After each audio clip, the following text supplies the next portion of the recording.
Assalamualaikum, Sawadika. Jumpa lagi dengan Nana di Nana Sepafan Channel. Loh, ni Nana duduk di airport Kota Baru. Kita pakai ni Asia. Memang mudah semu. Kalau nak pergi Kinabalu tahu tak?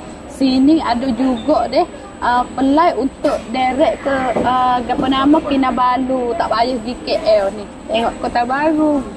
Wah, semu weh.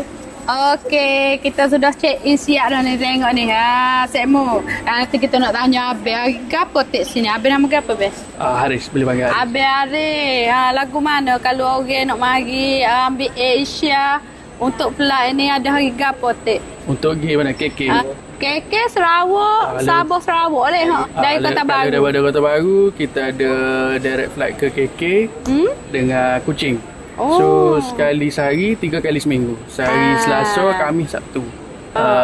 Ke KK dengan Kuching. Hari yang sama. Asal lagi kita pada direct flight ke JB juga, ke Johor. Sama juga hari Selasa, Khamis, Sabtu. 3 kali seminggu, sekali sehari flight. Okay. Jadi tak payah kata nak kena pergi KL dah. Untuk orang Thailand nak masuk ke pergi di KK ni, jadi masuk di Kota Baru je. Jadi masuk pada mai kok golok. Mai kok golok. Mai halal. Kok halal deh. Tak halal tak boleh ambil tiket.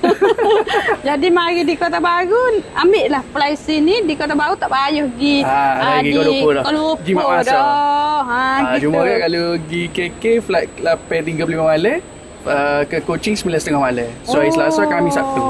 Ke Johor pukul 5 petang. Setakat ni lah, setakat bulan 5 ni. Tapi dia tak tentu kot, dia akan berubah masa. Kalau ganda pun check dulu. Kita check kita punya website www.asia.com. Nana ni peminat Asia. Gapa-gapa Asia tengok, ya bantu. Orang tak reti boleh mai tanya sini. Siapa tak biasa naik fly gagak-gagak mai tanya baik belakang. Tak apa tanya setahun mana. Baik belakang. Handsome tak beken. Tak beken. Okey, kita lagi layan dengan molek. Yalah tak biasa ni kak. Gitulah. Tapi yang penting kalau nak check-in seawal 2 minggu boleh buat. Check-in lewat sama ada kena bayar ataupun lepas flight. Gitulah. Okey, terima kasih banyak. Nanti kita nak pergi masuk dalam dah. Kita boleh mari ni airport baru, Kota Baru weh. Pening. Nampak dia ni pun besar dah, duk ngebuat baru. Hak dulu pun nampak besar sangat dah. Tengok besar. Okey, kita tengah duk check nak naik kapal ni. Kita duduk naik Asia ni. Allah, memang baju layan. Kita ke mana? Kota Kinabalu. Kota Kinabalu. Okey. Sama-sama. Tengok staff bawa suk-suk jalan. Tengok siapa ke naik kapal saya boleh. Tengok ni. Wow, best. Ni. Kita pakai masa ke KK dalam masa 2 jam lebih.